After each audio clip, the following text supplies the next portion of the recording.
guys, samahan nyo ko sa paglibot dito sa or pag-ikot dito sa Quiapo. Pagkatapos ko po magsimba, yan po, nag-ikot-ikot po ako.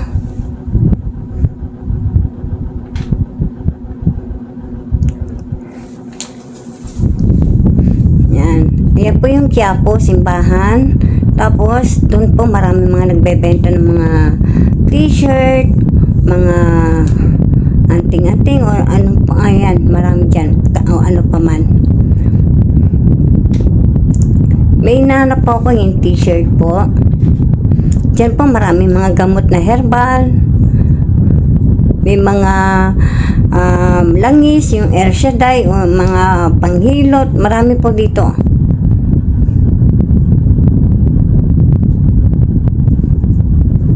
Mamaya po, ipapakita ko sa inyo pati yung nag-viral na pagkain na sotanghon sa Quiapo. Hinanap ko po yan. Nag-viral po yun kasi maraming umano talaga na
ayan po, ikot po ako ng ikot.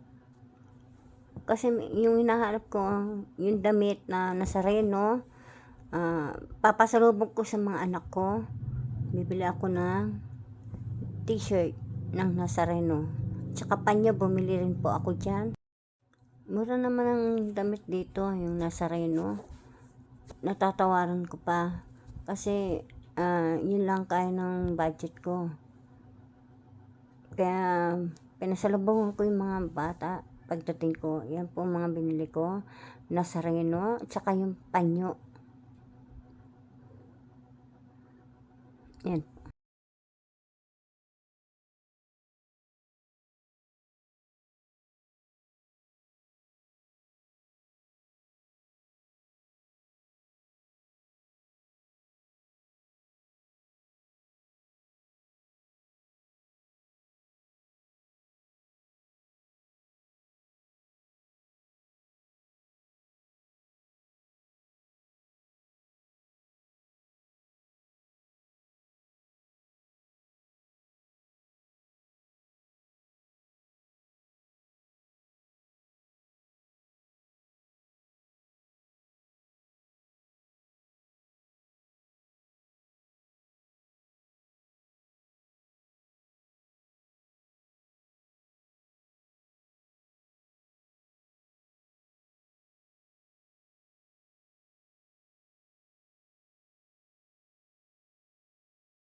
Ito na po ang yung aking hinanap. Ayan po.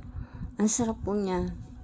Yan po yung nag-viral na sotanghon na dinudumog ng mga vloggers. Ayan po. Kaya nagpunta ako dito para malasahan ko or matikman ko yung nag-viral na sotanghon. Ayan po. Tara, samahan niyo ko at tikman natin ang overload sotanghon nila.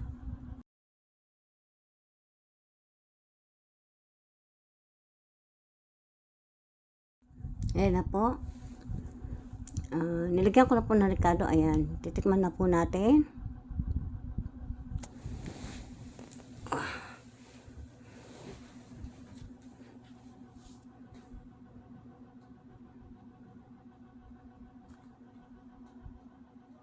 Masarap. Okay po ang lasa. Patok. Patok po sa panlasa ko. At syempre, order din po ako ng isang, yung siomai nila, malalaki.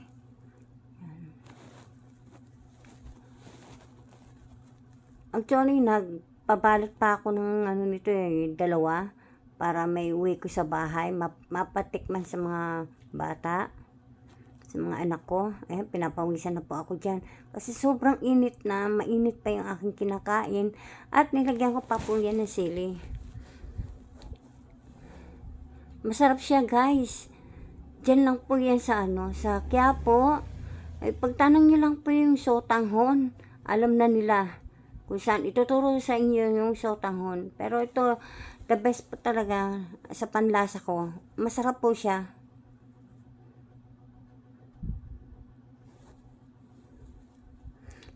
Yan po yung tinatawag nilang overload sotanghon. Ayan po yung siomai. Ayan. Malalaki po yung siomai.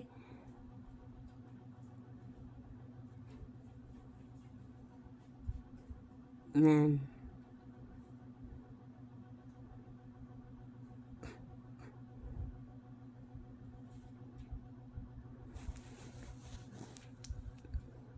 Mukhang makakabalik pa po ako dyan. Pag napapunta po ulit ako ng Quiapo, kakain po ulit ako dyan kasi talagang masarap po siya. Patok sa panlasa ko po.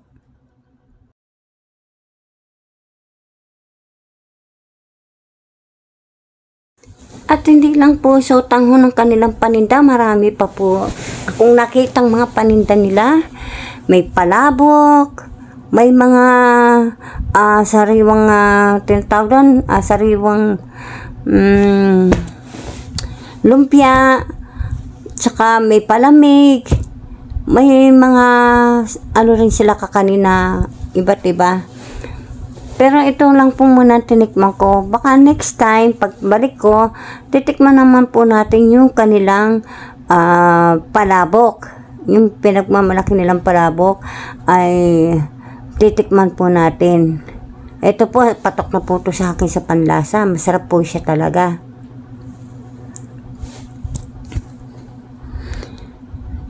Kaya kung kayo po pupunta sa Quiapo, dito lang po yan sa may bandang kaliwa. Sa may pagtanong nyo lang po yan, kilala po yan. Bandang kaliwa lang po sa may simbahan. Yan po. Madami po silang pagkain dyan. Tamo guys, ang sarap talaga.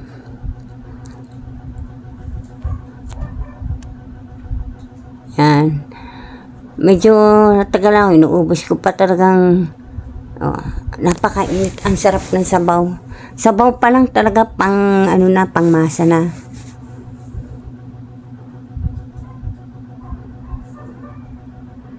Yan. Madami po dyan kumakain.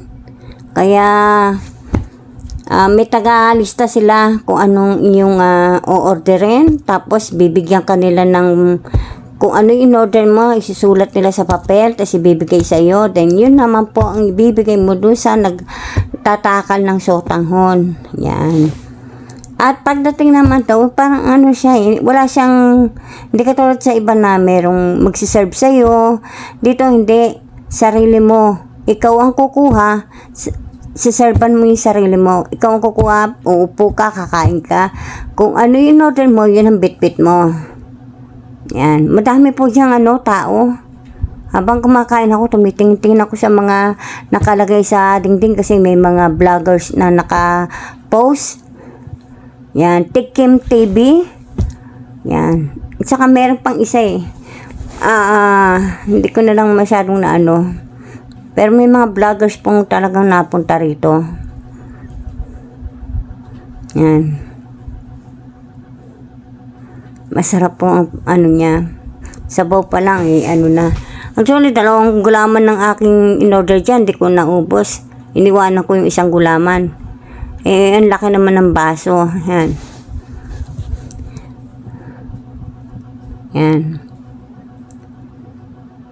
Sarap po talaga siya, guys. Try nyo rin pong tikman kung patok sa panlasa ninyo. Kasi sa akin talagang masarap po siya. Yan, pati siomay. Tinitikman ko po yan. Ang lalaki po ng siomay nila. Ikaw na lang magtitimpla ng kanyang sauce. Meron naman diyang sili, yung chili oil, ganon. Chili garlic. Medyo busog na ako dyan. Kaya pa ganyan-ganyan na ako.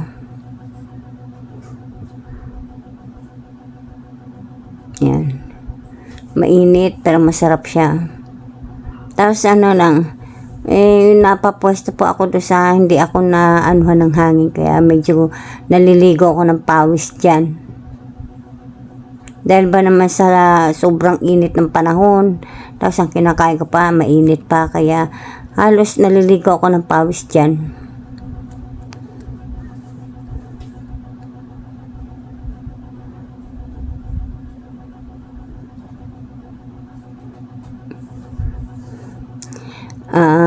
Huwag po kayong magdalawang isip na magpunta. At tikman niyo po yung sotang na yan. Ay talagang napakasarap. Kahit ulit-ulitin ko pa ang salitang masarap, talaga pong masarap. Yan.